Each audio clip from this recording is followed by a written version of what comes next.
Kumusta mga kapatid? Ang share ko po ngayon ay tungkol naman po ito sa ang binatang mayaman. Para po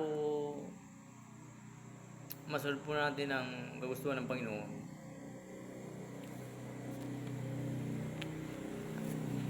Yun nga, talikuran po natin ang mga masamang gawa natin at sundin po ang utos niya. Pero sa share ko pong ito,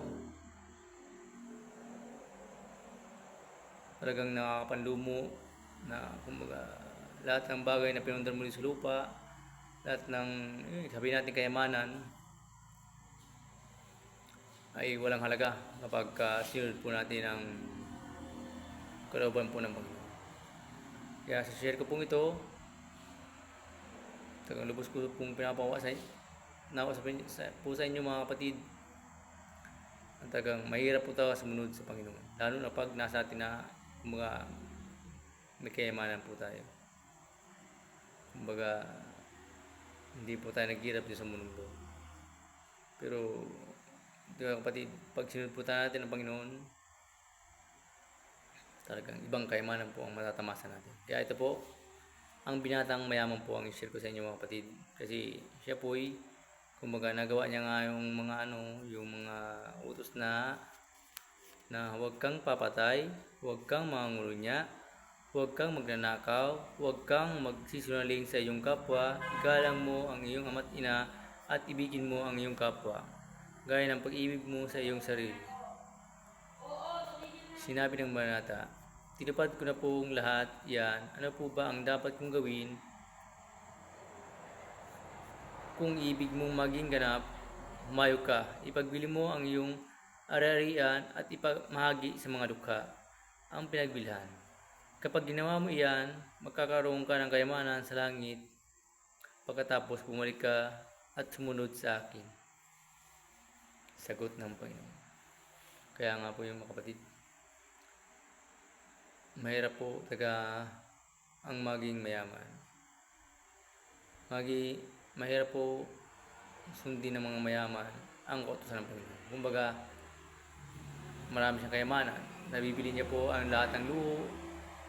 Kaya yung pagka pinagpalit niya po yun sa Panginoon, mawawala po yung mga gusto niyang bilihin, gusto niyang puntahan, gusto niyang around the world, kumbaga. Kaya mga kapatid, mahirap po magkaroon ng kayamanan dito sa lupa. Na yung kumbaga, hirap nating ipagpalit sa Panginoon. Kaya mas mahirap po taga maglingkod sa dalawang Diyos. Kaya ito, yun po ang nakakalungkot. Dahil po sa kayamanan, nakakalimutan po natin ang totoong layunin ng ating buhay. Nakakalimutan na po natin ang purihin ng Panginoon, ang sambahin ng Panginoon, ang sundin ng kanyang kalooban. Wala naman po mga kapatid, simple lang po. Susundin po natin ang kalooban ng Panginoon, ang kanyang mga utos. Ang kapalit, puro po kaginhawaan, puro po kasaganaan, buhay na walang hanggan. Kaya mga kapatid, pasensya po. So, sinurkat ko na po taga yun, iba doon. Kasi mahaba po taga. So, yun. Hindi po nanawang magpaliwanag kung akin lang tayo. Yung to the point taga. Gusto ko maunawaan nyo kung ano po ang gusto ng Panginoon. Simple lang po ang mga utos ng Panginoon, mga kapatid. Pero mahirap po sundin. 10 utos pa nga lang po, hirap na po tayo taga. Kaya mga kapatid, pilitin po natin na talikuran ang masama nating gawa. Maging tapat po tayo sa ating sarili. Kasi ganun po ang mga kapatid. Minsan halos wala na po tayo akong pahinga sa buhay kong doon. Pero yun nga po, sasabi ko sa inyo, kahit wala na pong pahinga tayo, trabaho ng trabaho, kumbaga, Basta't kasama po natin Panginoon. Lahat po makakaya mga kapatid. Wala pong imposible mga kapatid. Lahat po kaya natin. Kaya nga po yun.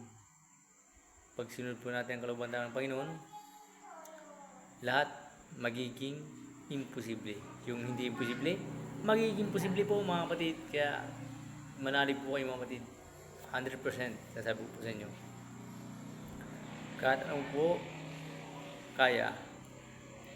Kahit ano pong pagdaan natin, kaya natin. Basta kasama po natin ang Panginoon mga kapatid. Wala po tayong hindi kakayanin. Wala pong imposible sa Diyos. Basta't manalig lang po tayo mga kapatid. Mag-pray palagi po sa panalangin po pala. Sige, saka ko lang po i-share yun sa sunod ko mong video. Share ko po yan sa inyo. So, manawaan nyo rin po kung paano magdasal. Marami pong dasal pala. May dasal na yung paghingi, may dasal ng pasasalamat. Pero yung dasal pong ituturo ko sa inyo, andun na po ang lahat. Kumbaga, yun na po ang sinabi ng Panginoon. Yun lang po ang dasal na kailangan natin idasal sa Panginoon. Kasi alam na po ng Panginoon kung anong gusto natin sa buhay natin. Katulad nga po ng mga pagkain, damit, inumin. Lahat na po alam na po ng Panginoon niya, mga kapatid. Kaya muli, magbasa po tayo mga kapatid ng Biblia. Dito niyo po mahanap dito po mga kapatid, ang totoong kapayapaan sa ating buhay. Ang totoong katahimikan ng ating mga isip. Ang tunay na kaligayahan po mga kapatid. Dito po yung sasata ng Panginoon sa Biblia po. Muli, magandang gabi po at thank you po sa lahat. Ay po salamat.